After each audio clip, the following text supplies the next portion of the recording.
Well, a good afternoon to you all live there in Nairobi and here in Kiserian, where we are just overseeing the beautiful city, the beautiful town that is just behind me, as my camera person Shamason has been able to showcase. But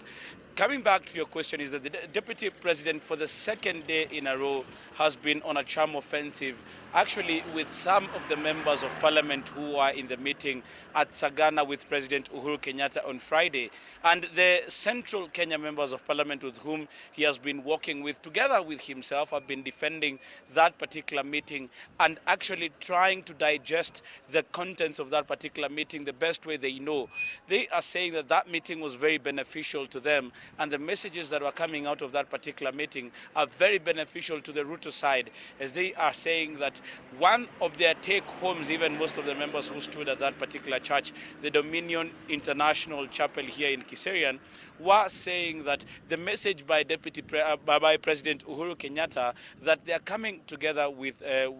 opposition leader Raila Odinga was nowhere or nothing about 2022 was actually very beneficial to them, because one of the messages that we did hear from that particular meeting is that the people who were there told us that President Uhuru Kenyatta was very critical and very careful with his wordings with regards to Raila Odinga. And he actually even said that they came together to discuss about the future and how people are not going to be hurt again in every election cycle, but are not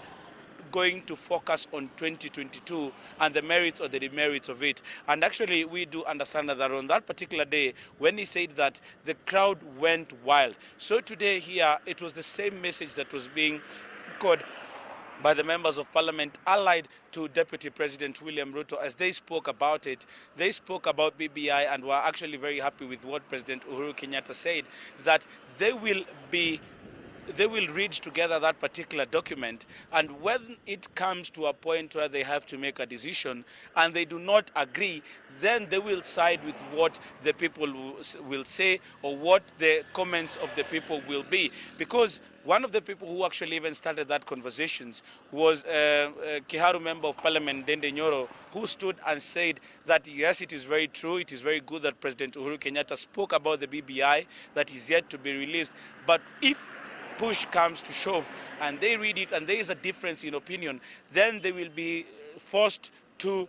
side with the hustler. But when it came to Deputy President William Ruto and his speaking, he actually was on a charm offensive to defend Jubilee and where they are right now. They are saying that they started this party and they have been able to achieve so much together with President Uhuru Kenyatta. And anybody who is talking about the collapse of Jubilee is only daydreaming and does not wish them well. So Deputy President William Ruto is of the opinion that anybody who is even saying, as our Sunday Nation has actually reported, that he wants to take over the Jubilee Party, they are saying that these are naysayers and they are people who do not wish Jubilee well. But this talk is not new. There have been reports since Deputy President William Ruto stood on a podium and said that they are going to oversee Jubilee have elections in March next year. And this has actually been the talk that his side of Jubilee has been pushing for these reforms, and a way of having elections in Jubilee is one of the ways that they want to take over this particular party.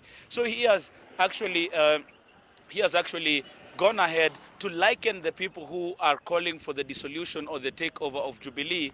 with Sanballat and Tobias in the Bible, who were, according to him, were not very good or were naysayers when it came to everything and wanted destruction.